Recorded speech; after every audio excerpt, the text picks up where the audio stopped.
Fala galera, professor Thiago Bastos, de Geografia novamente com vocês aqui no canal no Enem BR. Desde já a gente pede novamente que você assine aí o canal, clica aí no like, no gostei, compartilhe essa aula e fique conosco porque nós estamos aqui para ajudar você a se preparar para adentrar uma das grandes universidades brasileiras. Vamos ajudar você, ratificamos sempre que nós vamos ajudar você a entrar numa dessas grandes universidades que com certeza é seu sonho e você se planejando para isso vai dar tudo certo. E a gente está aqui com você para te ajudar a alcançar esse objetivo. Bom galera, nós já iniciamos nosso primeiro momento falando sobre a urbanização brasileira. Na nossa primeira aula, nós conversamos um pouco sobre os processos de desenvolvimento que as cidades brasileiras passaram. Iniciamos com o conceito de centro urbano, formação dos centros urbanos, do qual a característica maior é a concentração de capitais, infraestrutura de produção das cidades, como comércios, especialmente regiões portuárias, regiões onde há a concentração do grande capital da cidade. Geralmente é o velho e bom centro comercial que toda grande capital, toda grande cidade brasileira e também as médias e pequenas cidades possuem.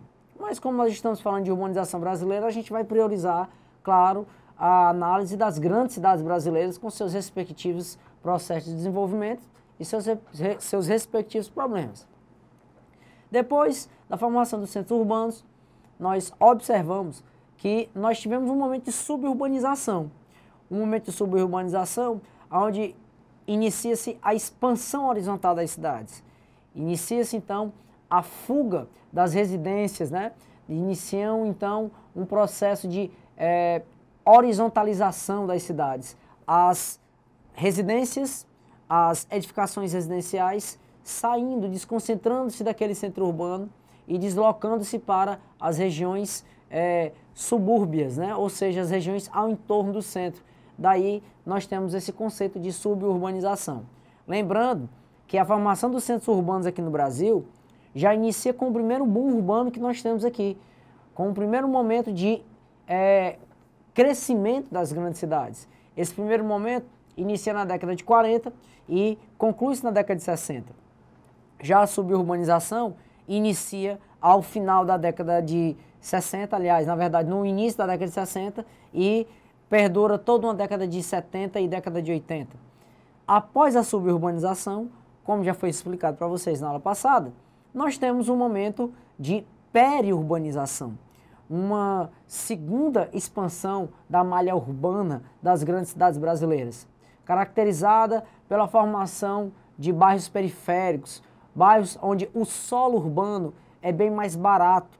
Caracteriza-se também por a formação de bairros operários mais distante do núcleo, do centro urbano, que, repito, é onde concentra a maior quantidade dos capitais, da produção, ou seja, a riqueza da cidade, a geração de emprego maior está no chamado centro urbano, onde concentra-se, repito, o grande capital das cidades. A periurbanização também é caracterizada, galera, por uma condição bastante interessante, por uma condição de predominância de estruturas suburbanizadas, de estruturas subconstruídas, onde vai predominar, no caso de estruturas urbanas coletivas, ruas mal pavimentadas, avenidas mal sinalizadas, a existência de riachos ou canais urbanos, onde não há a urbanização das margens desses riachos ou canais, onde nós temos crescimento maciço de comunidades carentes, as chamadas favelas, e nessas regiões periurbanizadas, nós também temos a maior incidência de crescimento de residências ou edificações urbanas residenciais, também subprojetadas e subconstruídas, o bom e velho puxadinho. O puxadinho, professor, certa vez eu escutei falar de alguns especialistas em urbanização, é resultado de um processo de decadência salarial de uma classe trabalhadora que não tem como pagar pelo seu solo urbano adequado. É isso mesmo, professor? Exato. Não entenda as construções residenciais urbanas subconstruídas como um processo natural, que na verdade não é. entenda que o crescimento de comunidades carentes, de favelas, de bairros residenciais, de condição financeira de uma população mais complexa, mais vulnerável, essas edificações, essas residências, elas expandem-se numa lógica de precarização do trabalhador urbano. Então, quanto menos esse trabalhador urbano, tem acesso a boas condições de trabalho e bons salários, logicamente que menos condições ele vai ter de adquirir um solo urbano adequado para a sua moradia. Moradia digna, do qual é direito fundamental, né, do indivíduo, do ser humano. Logo, galera, a gente deve entender que a suburbanização e a periurbanização é um processo de crescimento natural, do qual, à medida que as populações urbanas vão aumentando, ou por crescimento vegetativo natural, relação de nascimentos em relação a mortes, ou mesmo por processos migratórios, a tendência dessas grandes cidades, lógico, sempre é expandir. Inicialmente, uma expansão horizontal, um processo de suburbanização e periurbanização, e posteriormente um processo de verticalização urbana, que a gente vai ver nessa aula. O fato é que nós temos esses três momentos distintos. A formação de um núcleo urbano, de um centro urbano, como um início da formação de uma cidade que, a partir daquele momento, repito, já passa a desenhar qual seria a sua função produtiva. No caso da nossa capital aqui, Fortaleza, Fortaleza inicia o seu núcleo urbano como uma mera cidade comercial. A suburbanização, repito, tem um caráter de expansão urbanística muito mais residencial do que comercial, muito mais residencial do que industrial, ou qualquer outra atividade produtiva. Logo, a suburbanização nada mais foi do que, repito, a horizontalização dessa cidade. Horizontalização dessa cidade que foge do núcleo urbano, do centro urbano, que naquele momento já concentrava pessoas, já concentrava uma iniciação de problemas urbanos como desconforto sonoro, saturação de pessoas no mesmo espaço urbano. E a periferização, repito, é resultado do crescimento de bairros periféricos mais longe do núcleo urbano.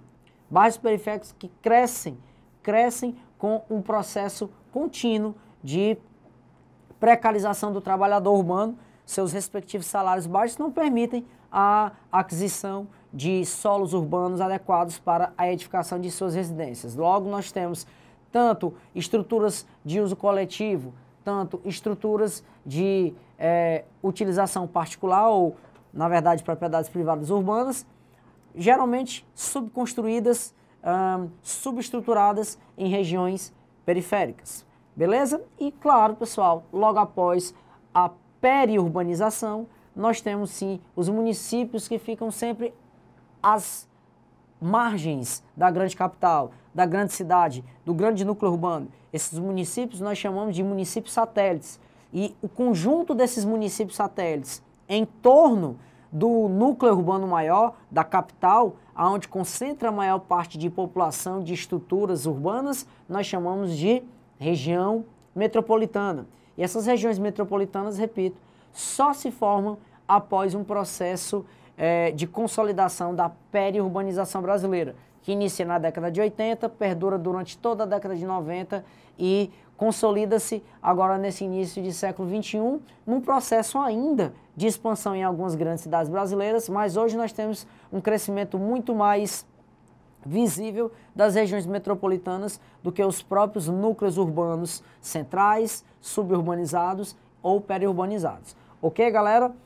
Essa foi uma breve revisão que a gente deu da aula anterior. E devemos lembrar também, obviamente, do conceito básico, que diferencia a urbanização do crescimento urbano.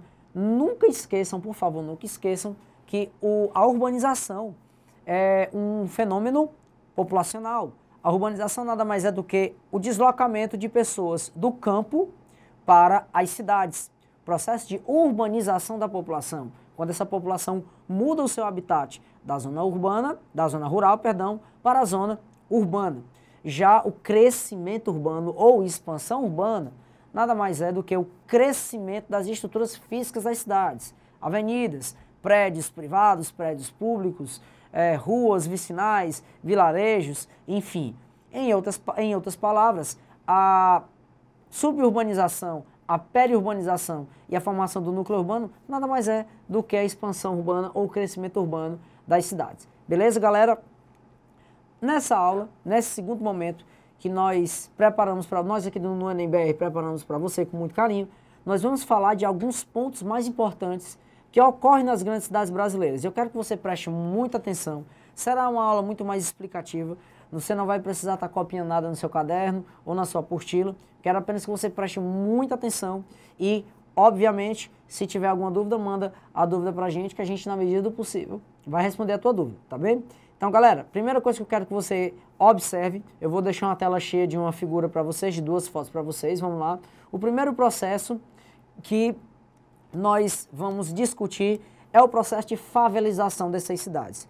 Galera, a característica maior da favelização das grandes cidades brasileiras é a predominância absoluta de uma população entre essas comunidades, que povoam essas comunidades, predomínio absoluto de uma população socialmente vulnerável, população classificada como população carente.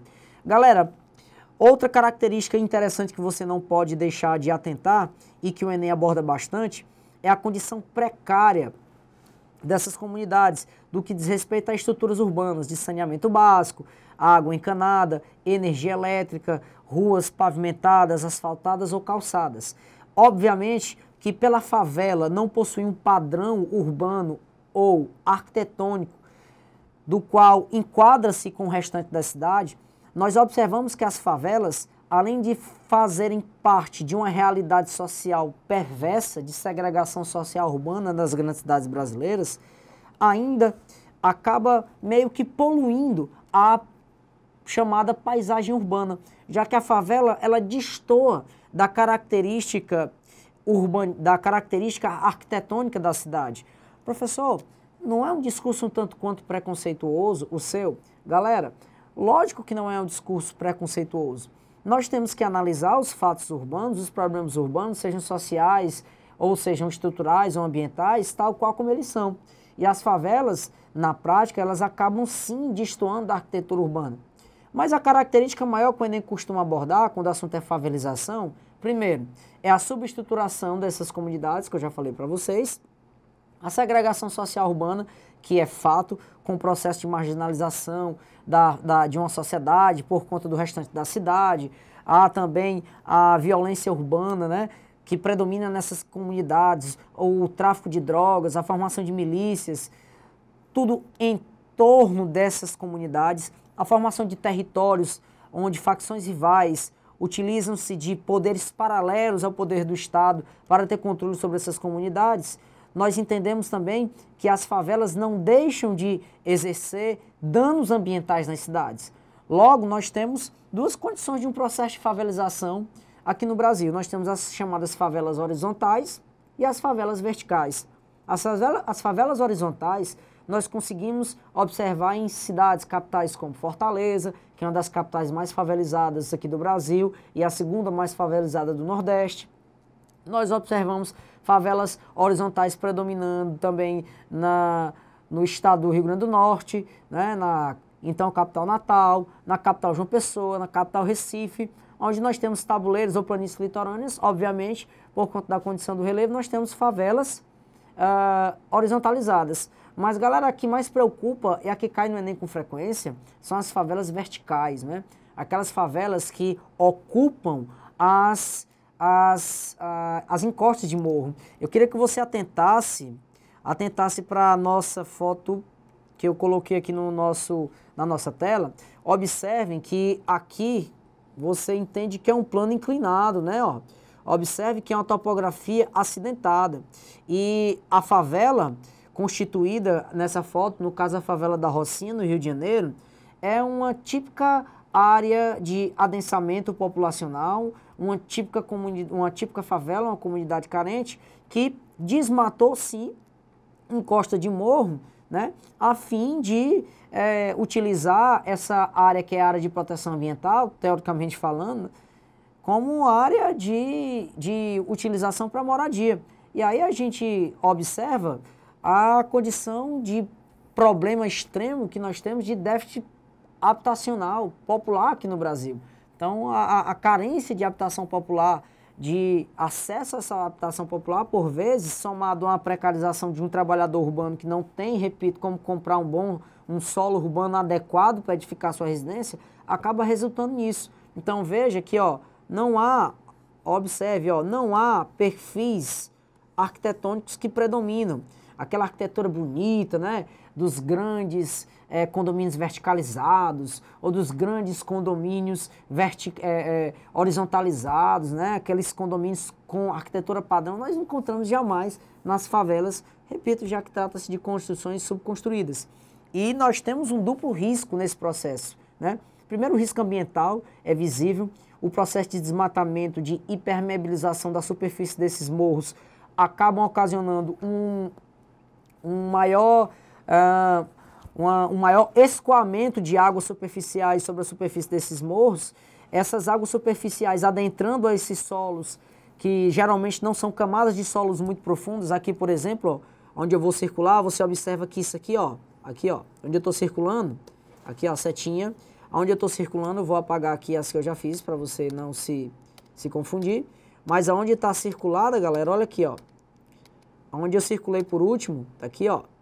Onde eu circulei por último, que eu estou apontando agora com a seta, observe que isso aqui, ó, isso aqui é rocha desnudada. Rocha maciça pré-cambriana, rocha cristalina. Então, a camada de solo sobre esse morro é muito rasa. E isso proporciona, sim, um desmembramento dessas calotas de solos que pode, sim, provocar desmoronamento de encostas, como diversas vezes caiu questão de desmoronamento de encostas no Enem.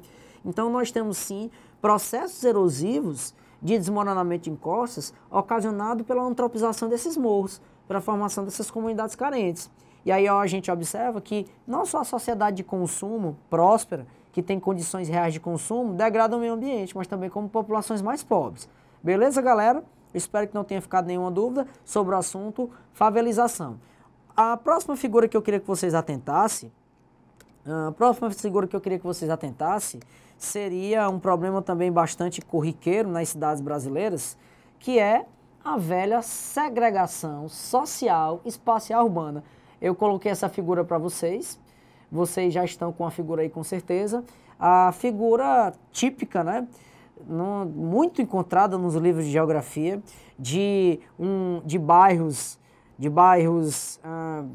condomínios verticalizados, né, que você pode ver vários prédios aqui, ó, condomínios verticalizados que tem os seus moradores geralmente de poder aquisitivo elevado, e ao entorno desses condomínios, como você pode ver, ó, a imensa favela, né, a imensa comunidade carente. Essa segregação social espacial urbana, ela não é apenas uma segregação, uma segregação meramente material, mas também é uma segregação não material. Você observa, por exemplo, a própria estrutura urbana dos bairros residenciais verticalizados ou mesmo os condomínios horizontalizados é completamente distante das favelas brasileiras. A mesma aqui na nossa capital Fortaleza, a chamada capital do Sol, né? Nossa capital, apesar de ser belíssima, é um dos exemplos clássicos de segregação espacial urbana que nós temos aqui no Brasil, onde o lado leste de Fortaleza, onde se situa os bairros da Aldeota, os bairros do Meireles, bairros do Papicu, Cidade 2000, bairros do Parque Manibura, cidades funcionários, bairros mais elitizados, de classe média alta e bairros de classe alta, bairros onde a burguesia, né, por assim se dizer, reside, são completamente distantes, diferentes de bairros da zona oeste de Fortaleza, onde nós temos bairros como Barra do Ceará, Conjunto Ceará, bairros como Quintino Cunha, Vila Velha, Padre Andrade, Antônio Bezerra, bairros como o bairro bairro Ellery, bairros como Jardim Iracema, bairros como o Grande Pirambu, o Grande Bom Jardim, todos os bairros periféricos. Se você traçando uma linha no meio de Fortaleza,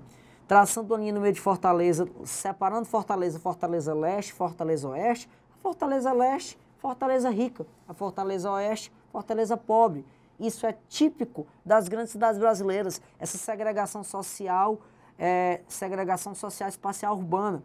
Repito, não é somente uma segregação física, tá? Não é somente uma segregação material, mas também a segregação social entre os indivíduos. Logo, essas cidades brasileiras, esses grandes centros urbanos brasileiros, crescem nessa lógica de planejamento urbano desordenado, onde, infelizmente, as populações mais pobres, sempre jogadas para longe do núcleo urbano, para as regiões mais periféricas e suburbanizadas, acabam sobrando para essas populações os piores solos urbanos possíveis, né? É bastante complexo de fato. Então, praticamente todos os grandes centros urbanos brasileiros, nós temos essas aberrações aqui, né, que a gente chama de segregação social espacial urbana. E realmente, galera, não tem como você comparar a estrutura física urbana de um bairro devidamente estruturado, devidamente pavimentado, devidamente de um espaço geográfico urbano organizado, estruturado, pensado de forma racional para com um espaço urbano favelizado. Beleza? Tranquilo? Galera, e o próximo problema urbano que nós vamos ver agora com bastante cuidado é a verticalização urbana. Pessoal, pense num problema sério que tem consequências danosas à cidade e à verticalização urbana. A verticalização urbana acontece por diversos fatores. Os fatores principais são a saturação da população no solo urbano, nas cidades. Por vezes a cidade não tem mais para onde crescer e a alternativa que se tem é o crescimento vertical desses condomínios, dessas cidades, desses prédios, que tanto pode ser prédio comercial, como pode ser prédio residencial. Então essas estruturas elas tendem a se verticalizar, dada a falta de espaço nas grandes cidades brasileiras, dada a saturação espacial. Um segundo problema que acaba progredindo para essa verticalização seria a especulação do solo urbano, que nada mais é do que a prática de supervalorizar o metro quadrado urbano. Essa especulação do solo urbano acaba obrigando que esses prédios cada vez mais verticalizados e menos horizontalizados passem a supervalorizar um metro quadrado urbano. Então a gente tem um metro quadrado urbano bem mais caro e lembrando, se é mais caro esse metro quadrado urbano, fatalmente empurra aquela classe trabalhadora vulnerável para as regiões sub- e periurbanizadas das cidades, onde os solos urbanos são bem mais em conta, são bem mais baratos, e essa verticalização urbana, além de provocar um impacto paisagístico muito negativo para a cidade, observe, por exemplo, a foto que eu vou colocar para vocês aqui, observe a foto, essa foto é da capital São Paulo, então veja que paisagem lamentável de uma cidade, onde nós não conseguimos observar áreas verdes, nós não conseguimos observar com mais cuidado uma arquitetura urbana mais padronizada, prédios de formatos diferentes, mas de uma característica única, que seria a verticalização. A verticalização provoca, vamos lá galera, a verticalização provoca o processo de esbarramento do fluxo de vento dessas cidades. Então, geralmente, nas regiões mais verticalizadas, nós temos um processo muito dificultado, um processo muito penoso de circulação de ventos. E essa concentração de pessoas, de prédios, de veículos em centros urbanos, somados a uma não circulação de ventos adequada, uma não circulação de ventos atmosféricos adequada, acaba proporcionando a formação de ilhas de calor, problema clássico ambiental das grandes cidades. Então veja como a verticalização urbana, que é uma medida adotada para supervalorizar esses solos urbanos, né, num processo de especulação imobiliária bastante complexa que as grandes cidades brasileiras passam, prejudica massivamente as nossas grandes cidades brasileiras. O próximo problema que eu vou passar para vocês, olha aí a foto, acompanhando a foto, por favor. O próximo problema é um problema social típico da modernidade que as grandes cidades brasileiras possuem hoje. É o problema do chamado isolamento urbano, né? O que é o isolamento urbano, professor? Bom, galera, as cidades, todos nós sabemos, são celeiros de conforto, de serviços, de estruturas urbanas que são oferecidas para os seus cidadãos, já que a cidade é um lugar que é proporcionado para o desenvolvimento do bem-estar do indivíduo. Mas, galera, a cidade também tem seus problemas. Dentre os seus problemas, nós temos a violência urbana, nós temos problemas com poluição sonora, poluições atmosféricas e populações urbanas hoje que têm maior poder aquisitivo buscam fugir desses problemas que a core urbana, que o núcleo urbano proporciona. Então, cada vez mais, nós temos o desenvolvimento de condomínios residenciais, onde as estruturas coletivas desses condomínios proporcionam que o condômino, mesmo em área urbana, fique completamente enclausurado no seu próprio condomínio. Então é aquele condomínio que tem farmácia, que tem academia, o condomínio que tem pista de Cooper, pista de ciclismo, o condomínio que tem quadra de tênis, o condomínio que tem piscina, o condomínio que tem uma loja de conveniência ou mesmo um mini mercado dentro. Isso proporciona um enclausuramento máximo do cidadão urbano dentro de um condomínio, dentro de áreas muradas. Isso pode provocar problemas sérios, como um processo contínuo de não vivência da cidade. Logo, você vai ser um cidadão alienado urbano à realidade da sua cidade. Isso já acontece em cidades, inclusive aqui, como Fortaleza, onde cada vez mais esses condomínios oferecem uma infraestrutura incrível para os seus condôminos, não precisarem nem sair de dentro da sua área condômina. Um exemplo clássico é um condomínio que nós temos aqui em Fortaleza, chamado Alphaville, um condomínio de altíssimo poder aquisitivo, que fica na região metropolitana de Fortaleza, salvo engano, no município de Eusébio. E esse condomínio que é frequentado e que é povoado por uma população extremamente abastada, já que é um condomínio de luxo, esse condomínio proporciona que os condôminos lá mal saiam de dentro das áreas, né, da área territorial do condomínio. E isso provoca, sim, pessoal, um problema muito sério de alienação urbana desse cidadão, que passa a não viver a cidade, passa a não observar os problemas da cidade. É importante que o cidadão urbano tenha uma noção exata dos pontos positivos que a sua cidade proporciona para ele, mas também dos pontos negativos, porque assim o cidadão não poderá ter uma posição crítica de o quanto essa cidade é favorável à vivência ou não. Então é um problema bem complexo esses novos condomínios urbanos que oferecem uma infraestrutura incrível, enclausurando o cidadão literalmente em muros e tornando esse cidadão um alienado urbano clássico, né? E quando você não conhece o assunto, quando você não tem conhecimento de causa, como é que você vai questionar? Então, como é que esse cidadão urbano nas grandes cidades pode chegar na autoridade municipal e pode questionar sobre os problemas da sua cidade se ele mal sai de dentro do condomínio? Então, é um problema muito sério proporcionado pela modernidade desses novos condomínios superestruturados, né, de estruturas de uso coletivo. Vamos lá, galera. Então, mais um problema. Já discutimos o problema da modernidade desses condomínios hiperestruturados de estruturas coletivas. Vamos agora para mais um problema. Qual que é o problema? Está aqui ele, ó. Especulação do solo urbano. Acompanha aí a figura na tela cheia para ti, por favor. Galera, a especulação do solo urbano é um problema muito sério que as grandes cidades brasileiras vivem. Essa especulação do solo urbano acaba criando novas políticas de aproveitamento do solo urbano. Aproveitamento chamado metro quadrado urbano.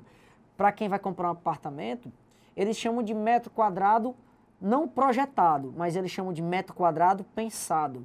Bom, galera, o pensamento do metro quadrado, obviamente, é para maximizar o lucro das grandes empresas imobiliárias e de construção civil que utilizam de espaços urbanos devidamente especulados, aproveitando ao máximo cada metro quadrado desse espaço urbano na sua boa e velha política de aproveitamento de área urbana.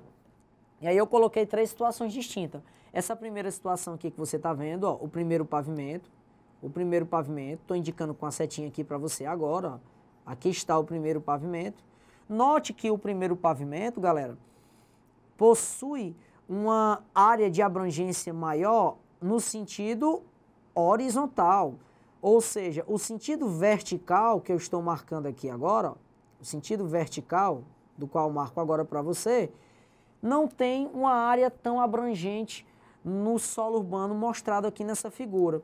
Ou seja, galera, esse tipo de edificação urbana era muito comum nas grandes cidades brasileiras entre as décadas de 50, entre as décadas de 60. Os chamados prédios de modelo caixote, né? Aqueles prédios de estruturas e arquiteturas mais antigas. Prédios de no máximo 3 a 4 pavimentos, mas de uma extensão de área muito maior no sentido horizontal do que no sentido propriamente vertical. O segundo quadrante que eu estou mostrando para vocês aqui, esse daqui, ó, que eu estou indicando com a seta agora, ó, esse daqui, tá bom? Observe que nós temos um aproveitamento maior de uma área verticalizada, observe, aqui, ó, observe aqui a primeira figura, a área verticalizada aqui que você está vendo. Agora observe essa segunda figura aqui que eu estou marcando, ó, a área verticalizada de muito maior aproveitamento, né? Diria de 3 a 4 vezes de maior e melhor aproveitamento, mas observe que mesmo assim nós temos um aproveitamento bastante, digamos, na lógica da especulação urbana, desnecessário no sentido que, ó, sentido horizontal.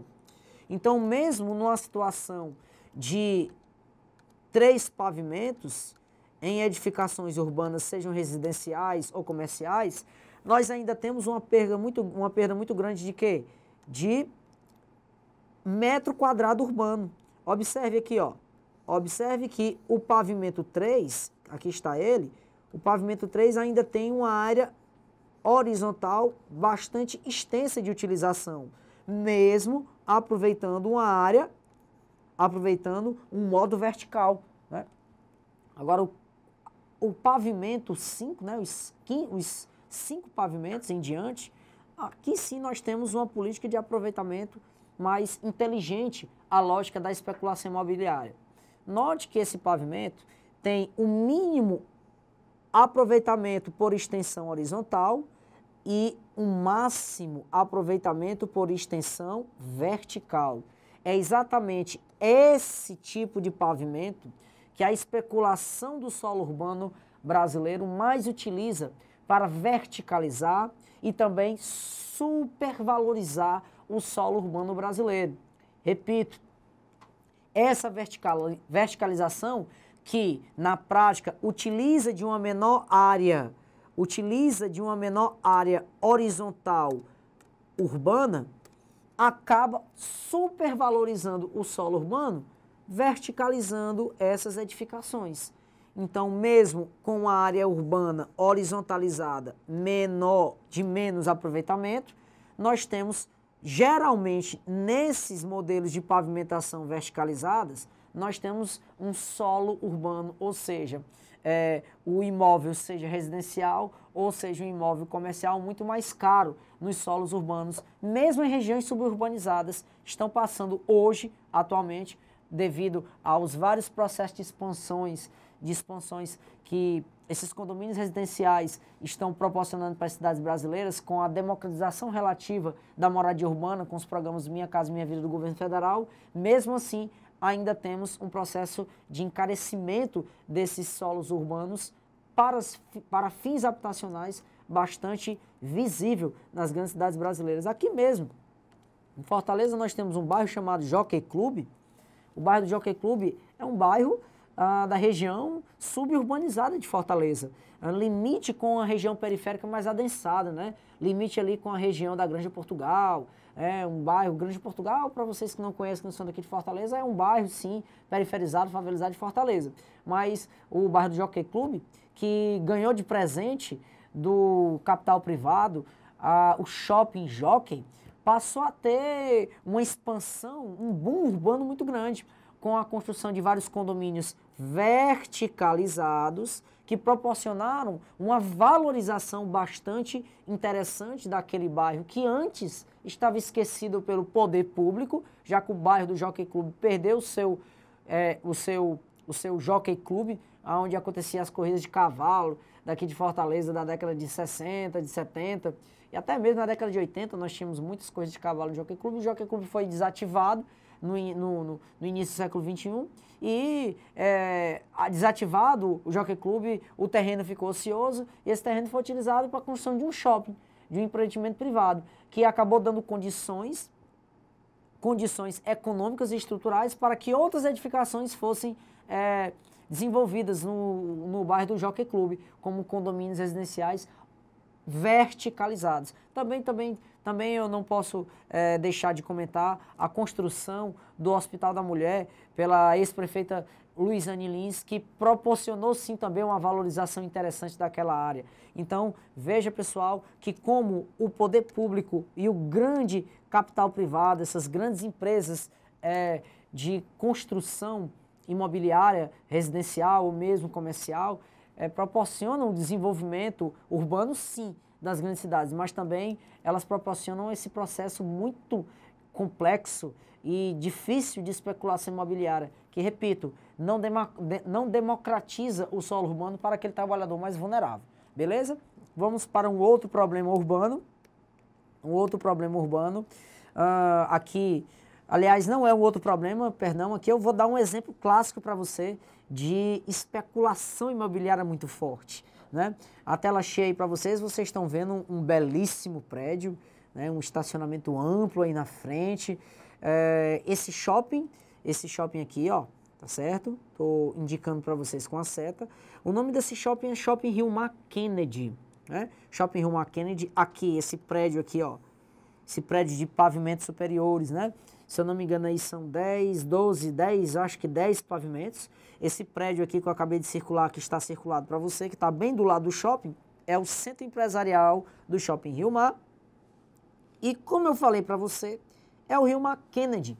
O bairro do Presidente Kennedy é um bairro, pessoal, periférico. Peraí, professor, você tá doido?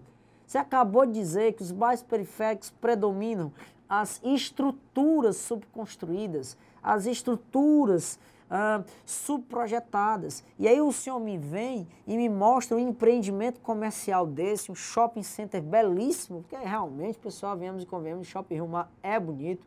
Nosso editor aqui e professor Mor, Otacílio, me fala que nunca foi no Shopping Rio Mar, mas eu espero comer uma boa pizza com ele no Shopping Rio Mar, porque ele é doido por pizza. E galera, na boa, o Shopping Rio Mar foi sim construído na faixa, num bairro periférico. Observe os bairros ao entorno aqui, eu vou fazer uma linha aqui, ó. Todo esse perímetro que eu estou colocando para você, ó, com a caneta, todo esse perímetro aqui, ó, tudo isso aqui é bairro periférico. Isso aqui é o imenso bairro Ellery, bairro do Presidente Kennedy, mais olhando de frente, mais à esquerda do teu vídeo. Mais aqui ao fundo próximo, isso aqui é o litoral, isso aqui, ó. Isso aqui é o litoral, tá vendo essa setinha que eu tô colocando, ó? Isso aqui é a praia, tá? Essa aqui é a famosa praia da leste-oeste do Cristo Redentor. É uma praia belíssima, pessoal, mas tem um problema sério. O despejo de esgoto doméstico e a poluição dessa praia acaba tornando essa praia, esse litoral extremamente fétido. Então é bastante incômodo você passar tanto a pé, como de carro, como de ônibus, como de moto, pela praia da leste-oeste. Um verdadeiro desperdício de atribuições naturais que Fortaleza tem, um belo litoral. Essa praia da leste-oeste poderia ser muito melhor aproveitada pelo poder público daqui de Fortaleza, mas tem um mar imenso que eu acabei de falar para vocês, ela realmente não é tão bem aproveitada. Mas esse bairro imenso aqui que você está vendo, ó, essa aglomeração de casas aqui, ó, observe, aqui ao fundo aqui, ó, eu vou apagar porque ficou um pouco poluído para você, mas isso aqui, ó, vou sublinhar, tá aqui, ó, aqui está, peraí só um instantinho, deixa eu ajeitar a canetinha, pronto, tá aqui a canetinha, tá aqui, galera, ó, olha só, tá aqui, ó, todas essas concentrações urbanas que você está vendo aqui, isso aí é o bom e velho bairro do Pirambu, uma das maiores favelas que nós temos aqui em Fortaleza, em área urbana, em área de marina. Pirambu foi construído sob área de dunas e área de marina, pessoal. E observe o Shopping Rio Mar, muito próximo a comunidades carentes. Professor, o que explica isso? Galera, a explicação principal para a nova aquisição, aliás, para novos empreendimentos em bairros periferizados ou em bairros mais distantes do núcleo urbano, olha só, é nada mais, nada menos do que o crescimento ou o aumento do poder aquisitivo da classe pobre. É isso mesmo que você escutou, professor? Com a democratização do consumo no Brasil, que já é uma realidade desde o primeiro governo do ex-presidente Luiz Inácio até os governos atuais, Dilma e governo agora Temer, essa classe trabalhadora passou a ter um ganho de consumo muito forte. Observe, por exemplo, que não é muito difícil você ver um jovem mesmo de classe pobre utilizando de celulares ultramodernos ou vestindo roupas de grife. Não é difícil você ver, mesmo em regiões favelizadas, mesmo em bairros mais periféricos, casas mais humildes, com televisões de LCD, com refrigeradores mais modernos, com sistemas de refrigeração em frost-free, com aparelhos de ar-condicionado. Diversas vezes nós encontramos residências em bairros periferizados com aparelhos de ar-condicionado. Então, isso mostra um poder aquisitivo maior de uma classe trabalhadora pobre para com o mercado de consumo. Esses empreendimentos focam justamente essa faixa de mercado das cidades que não estão dispostas a ir até o grande centro urbano, onde concentra-se a maior parte do comércio, o burburinho do comércio concentra-se lá, mas essa comunidade, essa classe consumidora quer sim uma alternativa de consumo e de lazer justamente no seu bairro ou nas regiões circunvizinhas do seu bairro. Então, observe, pessoal, como a democratização do consumo, como melhorar o consumo de uma classe mais pobre, proporciona o desenvolvimento econômico de um todo. Nós temos aqui um empreendimento grandioso, um shopping imenso no meio de um bairro periférico. Atrás desse shopping imenso, nós temos essas torres verticalizadas aqui que eu estou circulando, que também não existiam, e que estão sendo construídas ao passo que o shopping foi sendo concluído. Então, à frente desse shopping, você não vai ver, obviamente, na sua foto, mas à frente desse shopping, eu tenho conhecimento de causa, nós temos um imenso terreno que era utilizado como sede, uma das sedes de uma empresa chamada Vicunha, que nós tínhamos aqui em Fortaleza. O grupo Vicunha, que tinha um terreno imenso, uma área de solo urbano imensa sobre a frente do Shopping Rumar. Essa área ela foi totalmente limpa, foi uma área totalmente demolida, a estrutura antiga foi demolida e hoje nós temos um imenso terreno totalmente aplanado e condomínios verticalizados, condomínios residenciais serão construídos de frente ao Shopping Rio Mar.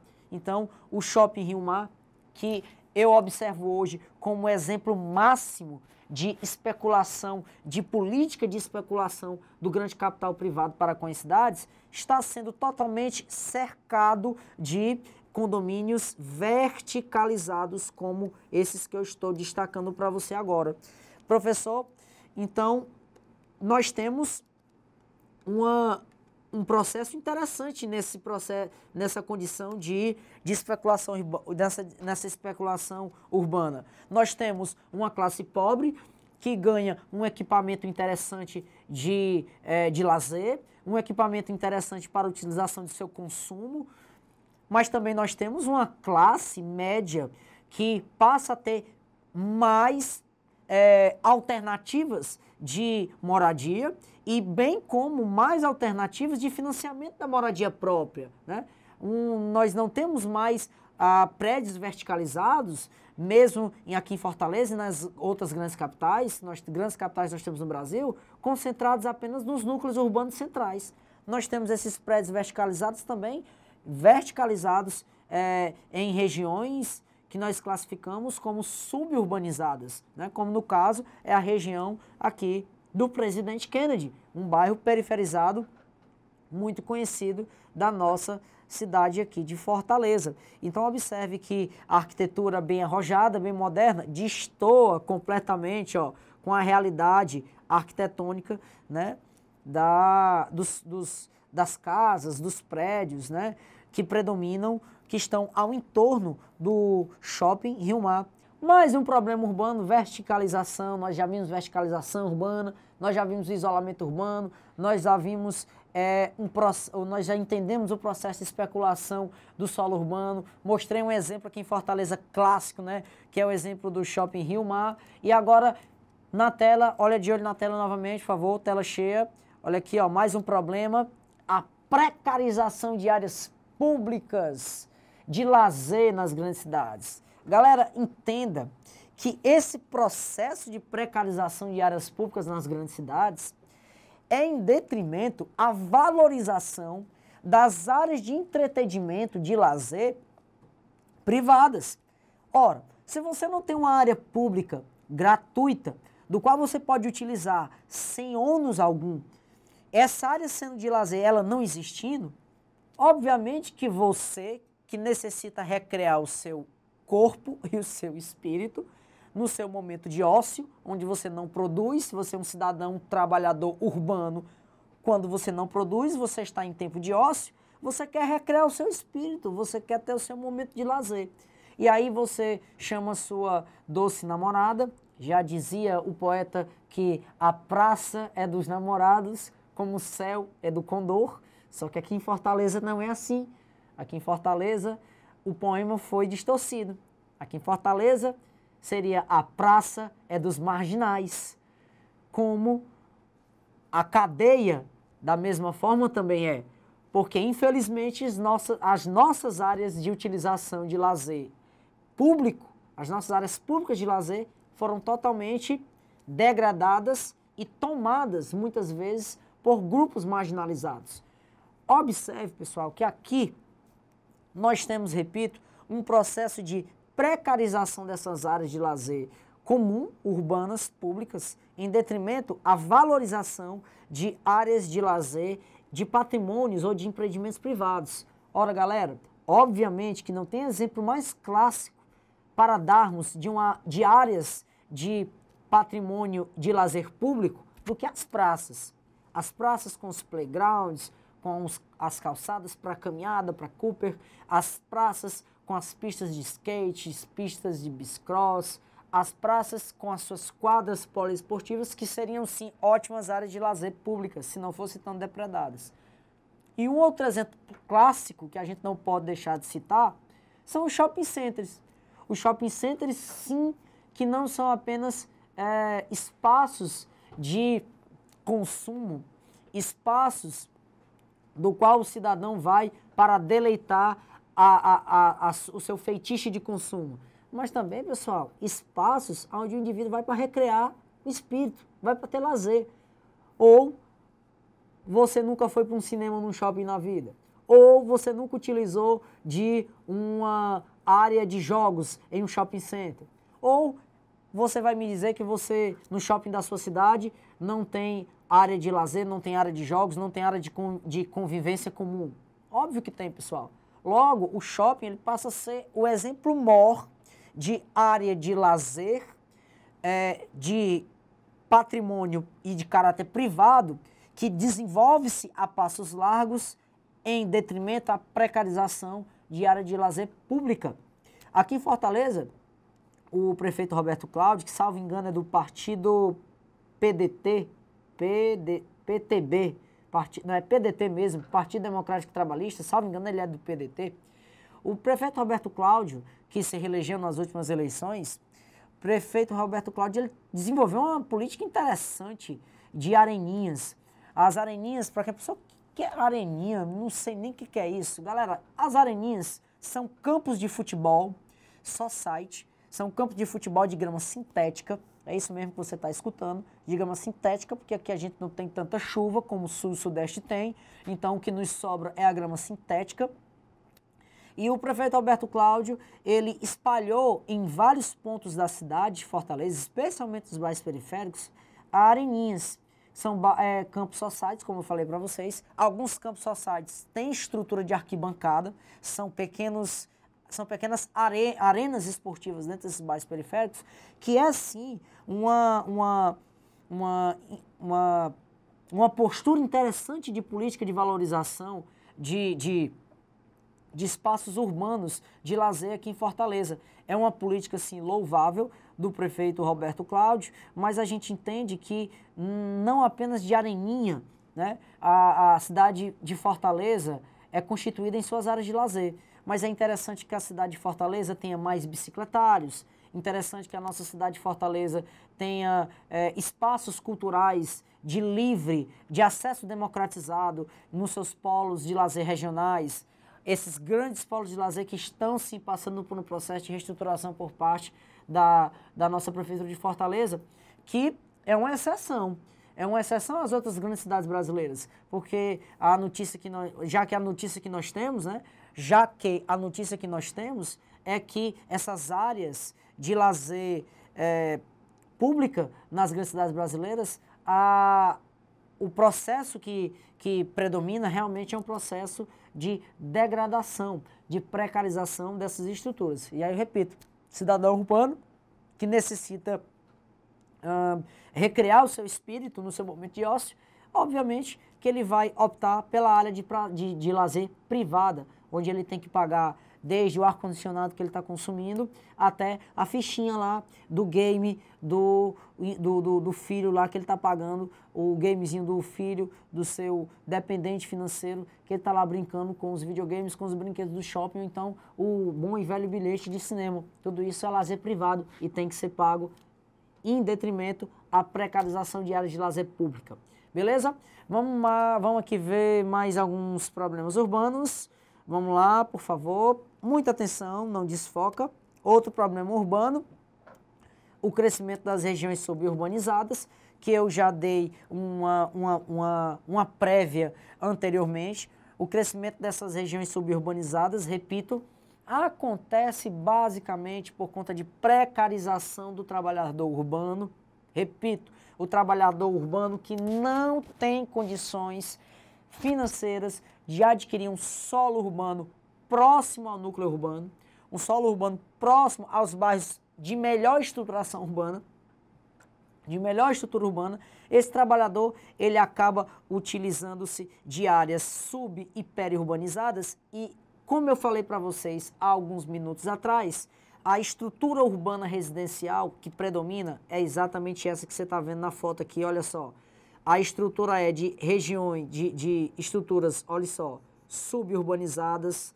Observe, a velha predominância do cortiço, como eu falei para vocês, não é isso? Ó? Observe que essa condição de aproveitamento de um lote urbano suburbanizado de forma vertical é uma prática entre indivíduos que realmente não podem adquirir um novo solo urbano horizontalizado, então utiliza-se do velho puxadinho ou do velho cortiço em consenso muitas vezes familiar, aproveita-se a verticalização do imóvel numa condição geralmente subconstruída, como você está vendo aqui, ó.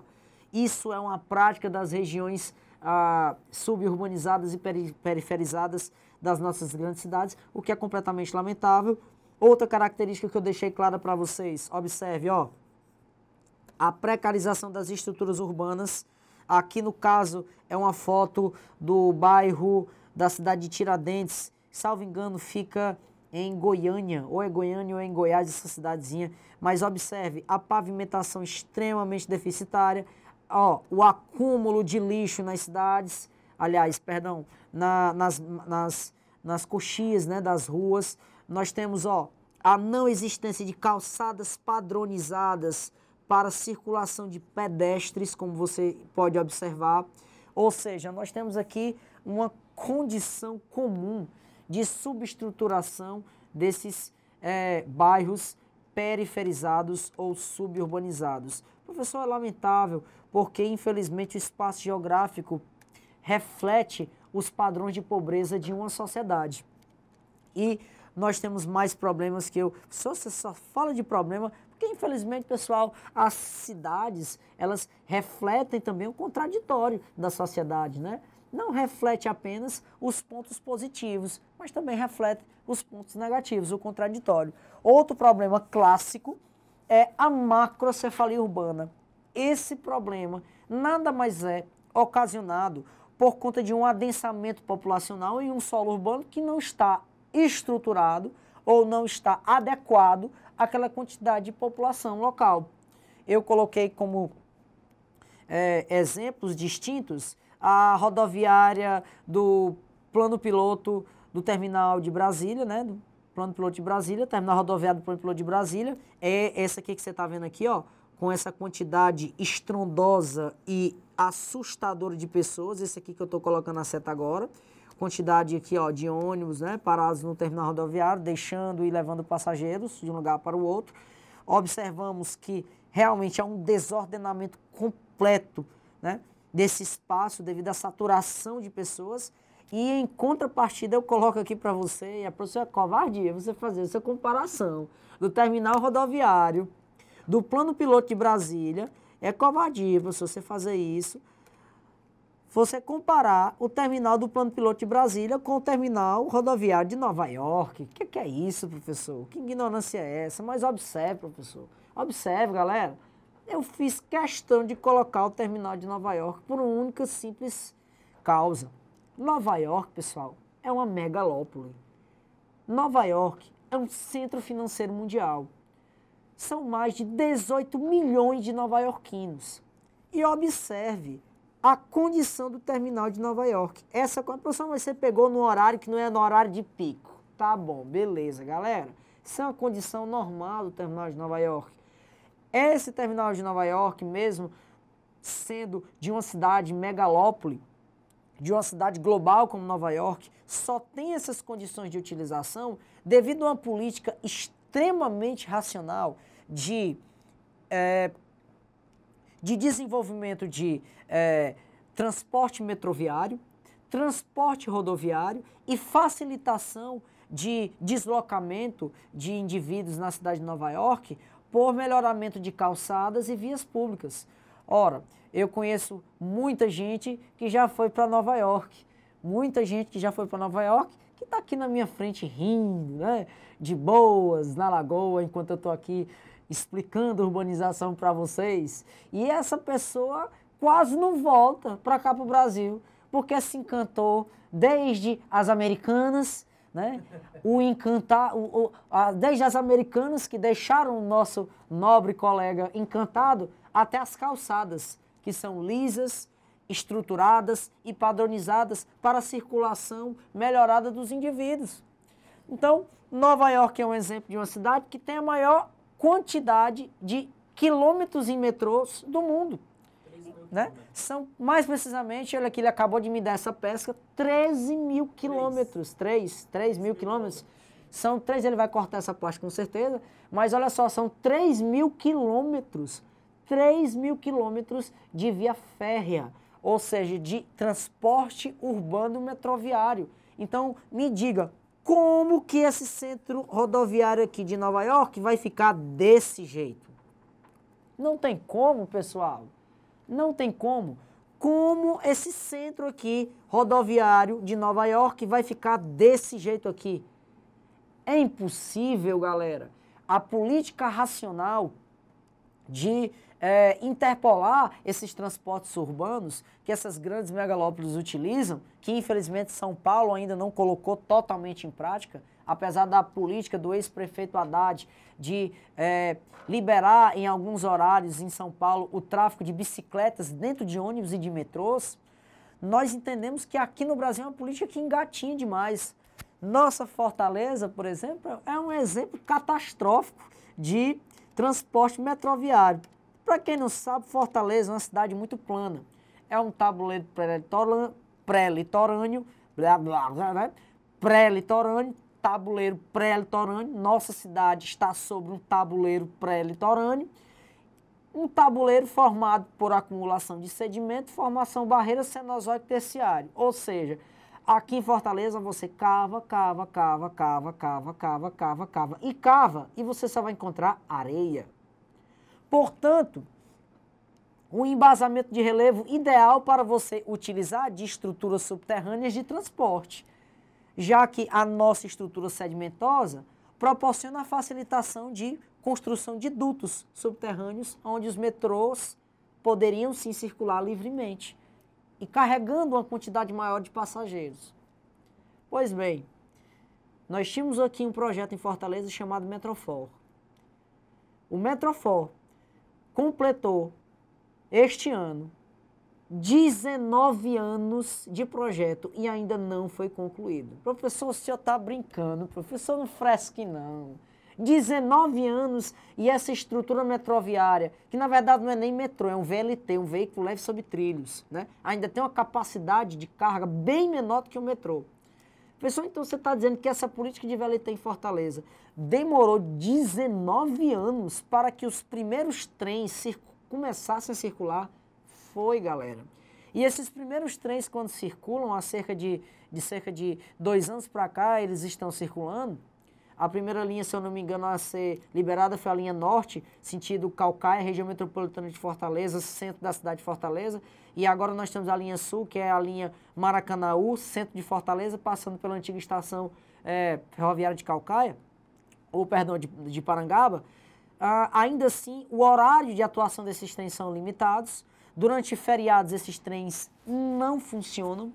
E trens, veículos leves sobre trilhos, que poderiam sim dessaturar, ou melhor, desconcentrar uma população que precisa de transporte urbano, que utiliza terminais rodoviários aqui em Fortaleza, como a principal forma de deslocamento em transporte coletivo urbano dentro da nossa cidade, esses trens poderiam sim tirar grande parte desses usuários dos terminais se esses trens fossem integrados dentro das macro-regiões de Fortaleza, aliás, dentro das regionais de Fortaleza, ou seja, levando pessoas de um canto da cidade para o outro, integrando esse sistema metroviário ao sistema de transporte rodoviário por terminais de ônibus aqui em Fortaleza. Mas é claro que não há vontade política para isso, já que o exemplo maior são os 19 anos que o fortalezense espera para ter um VLT decente para poder andar. Dessa forma, nós aqui que estamos em Fortaleza, temos uma certa inveja branca da galera aí de São Paulo, que tem um metrôzão massa. Pense no metrô bonito, é o metrô de vocês aí em São Paulo, hein? Metrôzão show de bola, né? Capital, megalópole brasileira e tal, centro financeiro do Brasil, tinha que ter mesmo um metrôzão de responsa, e o metrô de vocês é show de bola. Outra inveja branca, galera aí do Rio de Janeiro, tem um metrôzão legal, né? Metrôzão bom, ó. Aqui em Fortaleza, Necas. Aqui em Fortaleza nós temos VLT e ainda passou um bom tempo, viu? Ó, 19 anos para que esse VLT fosse colocado em prática, em serviço. E até mesmo a galera aí de Recife, ó, Recife, pessoal, aí, ó, belíssima capital Recife, do belo Rio Capibaribe. Galera, a gente também tem inveja branca de vocês, porque o metrô de vocês aí funciona e o nosso aqui não. O que é um absurdo, né? Mas problemas sobre problemas, vamos sem deixar delongas, vamos continuar. Olha só, outro problema sério que nós temos, a tela cheia, a obsolência de serviços urbanos. Galera, pense numa dor de cabeça grande para os prefeitos, são essas condições de obsolência de serviços urbanos. Aqui eu peguei 2 fotos clássicas. Se você está pegando só foto de Fortaleza, eu peguei foto de Fortaleza por 2 motivos. Primeiro, a maioria das pessoas que nos assistem é de Fortaleza. Quando a galera aí de São Paulo, Minas Gerais, Rio de Janeiro, começar a compartilhar mais os vídeos, aí eu contemplo mais vocês, né? Vamos ser justos com a galera aqui de Fortaleza. Faça o seguinte, compartilhe essa aula o máximo que você puder compartilhar, que a gente vendo que São Paulo está nos assistindo mais, Rio de Janeiro nos assistindo mais, BH nos assistindo mais, Sul-Sudeste nos assistindo mais, acompanhando aqui no Enem, não se preocupe que eu vou ter estudos regionais, estudos pontuais sobre cada cidade, sobre cada situação de economia, sobre cada situação de relevo, de clima de cada estado brasileiro. É uma garantia, é uma promessa que eu faço a vocês, caso vocês precisem dessas aulas, porque muitos vestibulares das estaduais aqui do Brasil utilizam como provas específicas, regionalizando a geografia e a história de cada região. Então, acompanhe a gente, né? Faça com que o nosso canal se expanda para cada para cada vez mais pessoas que a gente sim regionaliza o estudo em geografia, em história do teu estado, beleza? Isso é um compromisso que a gente pode sim e vamos ter com você, contanto que, claro, assistam a gente, compartilhem os nossos vídeos e nos acompanhem. Aqui, galera, de volta para a tela cheia, aqui a gente tem um clássico problema de obsolescência de serviços urbanos. Esses serviços urbanos, pessoal, são serviços que visam garantir o mínimo de fluidez, de condição, de utilização, ou melhor, condição de vivência da cidade. A cidade, segundo o saudoso urbanista Corbusier, ele diz que a cidade tem 3 pilares. O pilar 1 seria o pilar transitar, o pilar 2 seria o pilar habitar e o pilar 3 seria o pilar recrear. Então, transitar, habitar e recrear, os pilares que formam, que dão a condição estrutural para qualquer cidade. Ora, se um desses pilares não funcionar, repito, os 3 são habitar, transitar e recrear. Se pelo menos um desses 3 não funcionar, essa cidade não é classificada como um centro urbano funcional. E aí nós temos um problema crasso. Tela cheia de novo aí, galera, vamos lá? Nós temos um problema crasso. Especialmente nas grandes cidades brasileiras, nós temos problemas de transporte público urbano de qualidade para os cidadãos usuários. Galera, Fortaleza não foge à regra. Poxa, professor, você só fala de Fortaleza porque eu vivo em Fortaleza, é a 5ª capital do país, a maioria da galera assiste a gente aqui, então olha só, assista mais, a galera aí mais, ó, de São Paulo, Rio de Janeiro, BH, Rio Grande do Sul, Curitiba, beleza? Galera aí, ó, de Santa Catarina, nos assistam, compartilhem que, repito, teremos sim estudos dirigidos às cidades de vocês, a geografia e a história dos estados respectivos de vocês. Mas, aqui em Fortaleza, voltando aí à tela cheia, nós temos um problema, assim, clássico de obsolência de estrutura de transportes urbanos aqui na nossa cidade. Apesar, sim, de ter melhorado bastante com a política de BRTs, do qual alguns corredores aqui de Fortaleza possuem, BRTs é uma sigla em inglês para Rapid Transport Bus, ou transporte rápido em ônibus, né?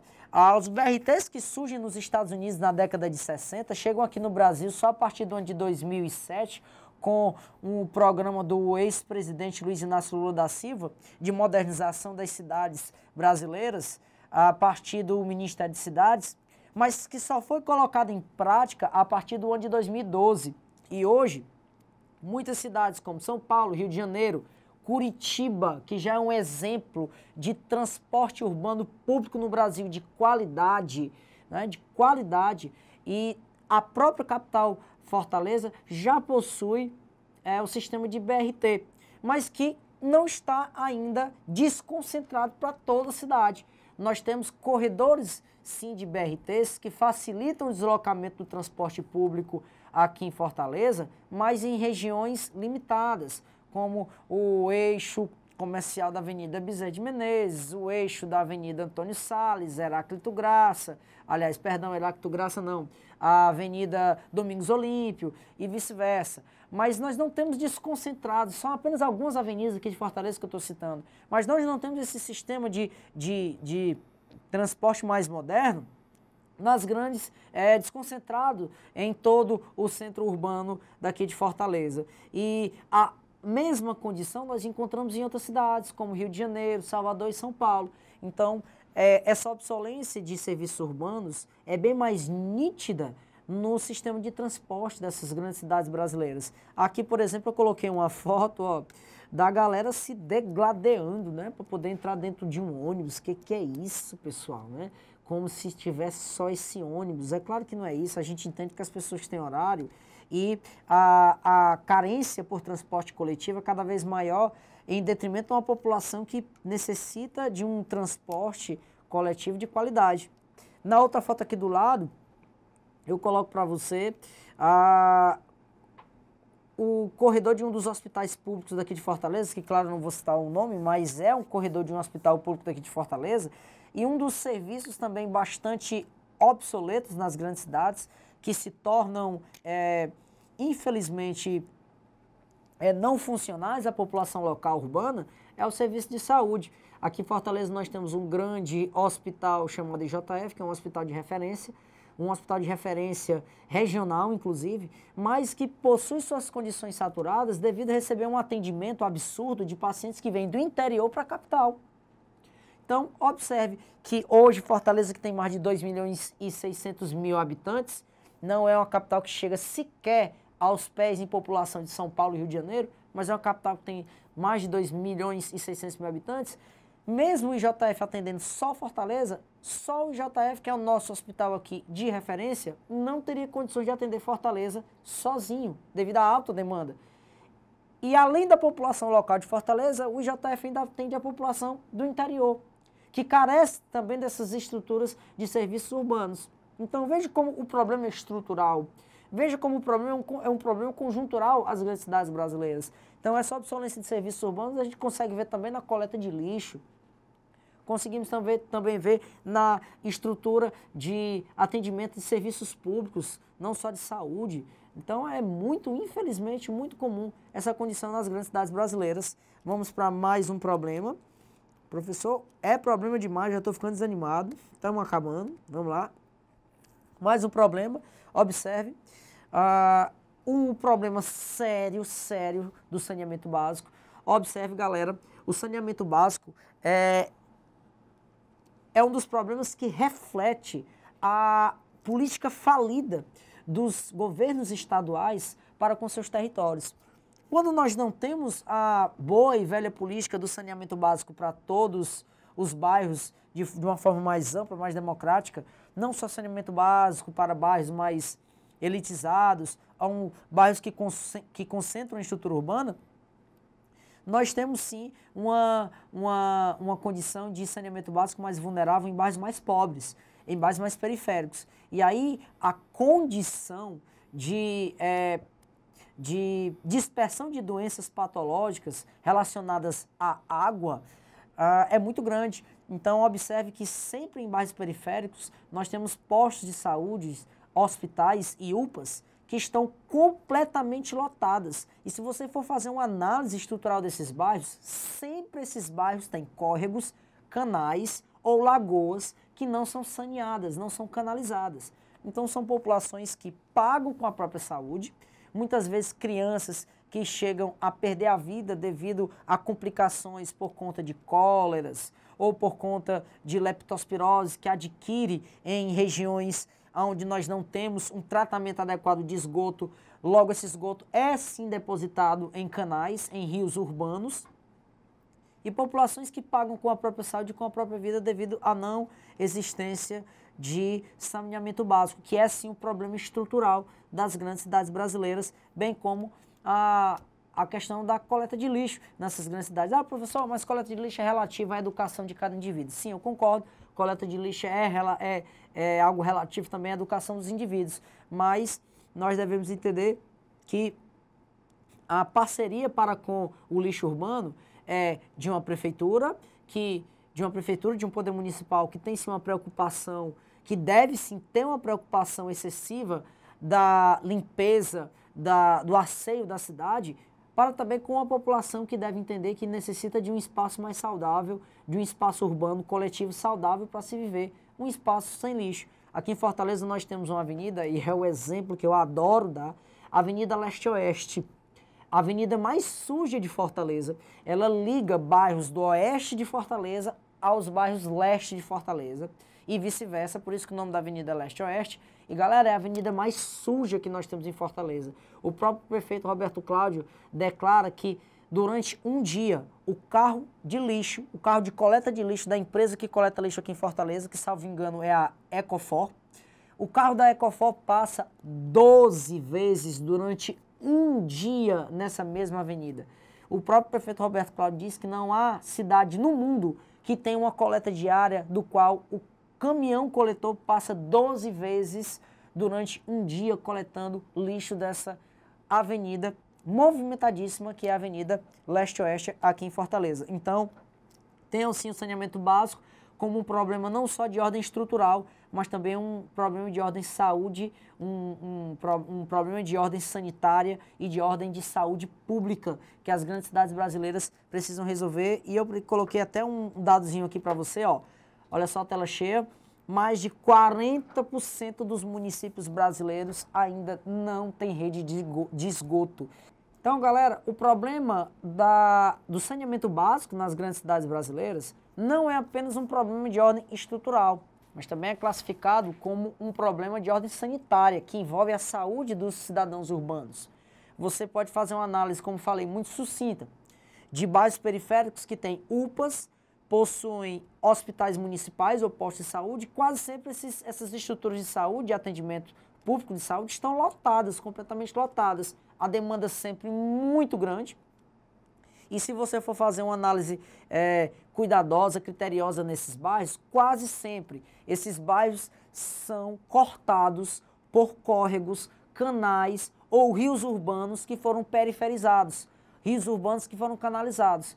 E rios urbanos poluídos, canalizados, córregos que possuem um esgotamento de um receptor, funcionam como receptor de esgoto doméstico, onde não há o tratamento desse esgoto devido à ausência de saneamento. E essas áreas são justamente as áreas vetores de doenças relacionadas à água, como, por exemplo, cóleras, leptospirose, né? Então, infelizmente, nós temos essa condição aqui no Brasil.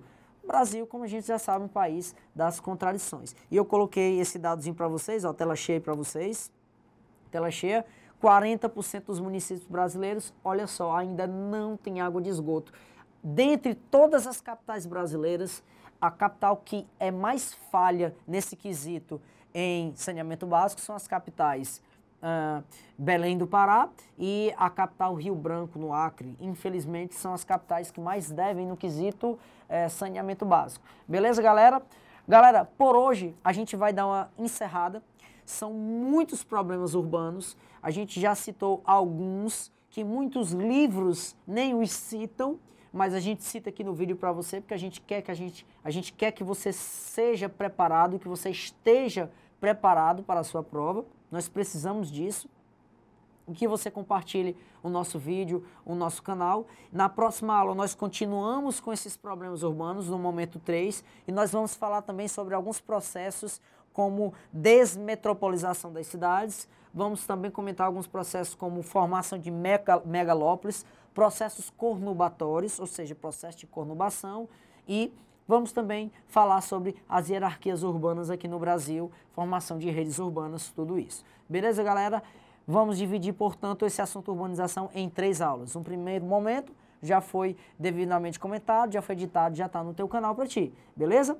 Esse segundo momento a gente encerra por aqui em saneamento básico e o terceiro momento aguarda, galera, que a gente vai deixar disponível para você no nosso canal, tá bom? A gente quer agradecer demais por estar conosco até agora. Repito, compartilha, se inscreve no nosso canal, fique com a gente que vai dar tudo certo, que nós estamos com você torcendo, beleza, galera?